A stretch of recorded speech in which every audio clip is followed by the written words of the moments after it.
Lectura del Santo Evangelio según San Marcos. Gloria a ti, Señor. En aquel tiempo Jesús salió de nuevo a caminar por la orilla del lago. Toda la muchedumbre lo seguía y él les hablaba. Al pasar vio a Leví, el hijo de Alfeo, sentado en el banco de los impuestos, y le dijo, sígueme. Él se levantó y lo siguió.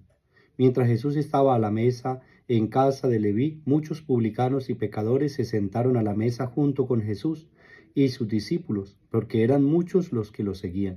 Entonces unos escribas de la secta de los fariseos, viéndolo comer con los pecadores y publicanos, preguntaron a sus discípulos, ¿por qué su maestro come y bebe en compañía de publicanos y pecadores? Habiendo oído esto, Jesús les dijo, no son los sanos los que tienen necesidad del médico, sino los enfermos. Yo no he venido para llamar a los justos, sino a los pecadores. Palabra del Señor. Gloria a ti, Señor Jesús. Queridos hermanos y hermanas, una bendición especial. Hoy es un nuevo día de vida que el Señor nos regala. Hoy es sábado 18 de enero y con alegría recibimos la palabra de Dios. Jesús sigue pasando por nuestra vida. Jesús sigue llevándonos a escuchar su palabra y nos sigue liberando, perdonando, sanando de nuestros pecados, liberando de aquellas heridas, dolores, angustias, miedos o dificultades por los que podamos estar pasando.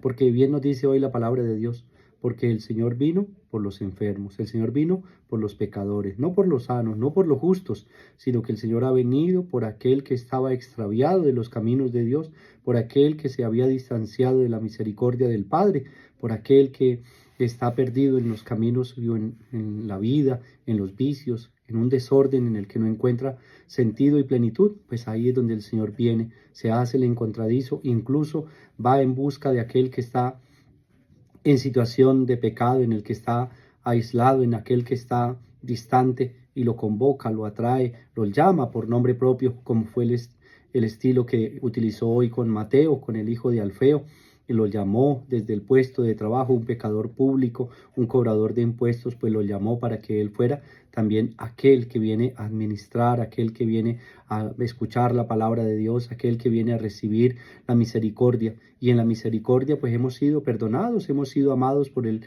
Señor, que nos ha dado una nueva oportunidad de vida. Y por eso el Señor mismo dice, a quien más se le perdona es quien más ama. Y estos pecadores han encontrado una oportunidad de vida que nunca habían encontrado en ningún sistema religioso, ni en la religión de su tiempo, ni con sus sacerdotes, escribas o con sus fariseos, sino que en Jesús es donde encuentran no quien les juzga, quien les señala o quien los excluye, sino especialmente quien los invita, quien los convoca y comparte con ellos la vida. Jesús come con pecadores, Jesús come con prostitutas, no para hacerse uno con ellos en el pecado, sino para redimirlos del pecado, para salvarlos del pecado, porque bien nos enseñó Pablo, donde nos dice a nosotros, el Señor se hizo en todo semejante a nosotros, menos en el pecado. El Señor desciende hasta la propia miseria, hasta nuestra propia fragilidad humana para rescatarnos de ahí. En la prostitución, pues aquel que está en prostitución sabe que está aislado en los caminos del Señor o que no está cumpliendo con la voluntad de Dios, pero el Señor llega ahí a esa situación de vida y lo toma de la mano, lo levanta, lo rescata y le da una nueva oportunidad. También a los pecadores. Por eso Jesús nos dice hoy a nosotros, yo he venido para llamar a los que están en situación de pecado. Yo no he venido por los justos, sino por los pecadores. Yo no he venido por los sanos. ¿Quién necesita médico? Los enfermos. Pues Jesús es el médico del cuerpo y del alma. Jesús es el médico que conoce nuestras enfermedades, nuestros dolores, y esas enfermedades que a veces no son físicas, sino son enfermedades mentales o son enfermedades de malos pensamientos, malos deseos que luego llevamos a la práctica y nos están alejando, nos están perdiendo del camino de la salvación. Ahí entra el Señor a liberarnos y a salvarnos. Por eso hoy el Señor nos dice esto, no son los sanos los que tienen necesidad de médico, sino los enfermos. Yo no he venido por los justos, sino por los pecadores. ¿Por qué ha venido el Señor? Pues por nosotros que tenemos una situación de pecado, ha venido para liberarnos, para salvarnos, para darnos una nueva oportunidad de vida. Y en la carta a los Hebreos que estamos leyendo de manera continua durante esta semana, nos dice hoy el autor sagrado, la palabra de Dios es viva, eficaz y más penetrante que una espada de doble filo. Llega hasta lo más íntimo del alma, dice hasta la médula de los huesos y descubre los pensamientos e intenciones del corazón. Toda criatura es transparente para ella, Todo queda al desnudo y al descubierto ante los ojos de aquel a quien debemos rendir cuentas.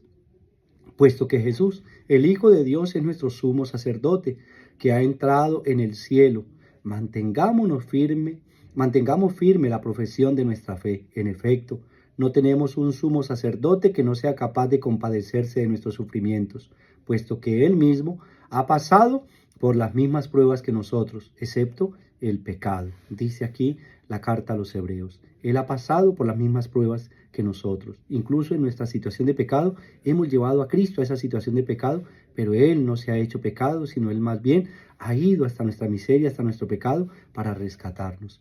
Acerquémonos, por lo tanto, con plena confianza al trono de la gracia para recibir misericordia, hallar la gracia y obtener ayuda en el momento oportuno. Acerquémonos al Señor, que Él nos va a quitar todo aquello que nos hace daño. Sí, nos quita el Señor todo aquello que nos sirve para la dignidad del ser humano. Dejemos que esta palabra de Dios se haga vida en nosotros y la podamos poner en práctica. Oremos, hermanos y hermanas, por aquellos que nos han pedido oración, especialmente los que están enfermos en clínicas, hospitales, aquellos que están encarcelados, tristes o afligidos, aquellos que pasan enfermedades graves, terminales, enfermedades mentales, aquellos que están con vicios. Dios sea el que entre en su vida y ustedes lo dejen también entrar en su corazón para que Él les dé la salvación que tanto necesitan. Roguemos también al Señor por quien cumple un año más de vida hoy, 18 de enero. Sea el Señor quien bendiga su vida, su salud y sus proyectos. Para ustedes, Dios le bendiga en el día de su cumpleaños. Oremos por aquellos hermanos nuestros que han descansado en la paz de Cristo. El Señor los reciba en el reino de los cielos. También por quienes siguen este canal, quienes dejan sus comentarios. Dios les bendiga y les conceda esa bendición que con fe piden. El Señor esté con ustedes y con tu espíritu. La bendición de Dios Todopoderoso, Padre, Hijo y Espíritu Santo, desciendan sobre nosotros y nos acompañen siempre. Amén. Feliz día para todos. Dios nos bendiga.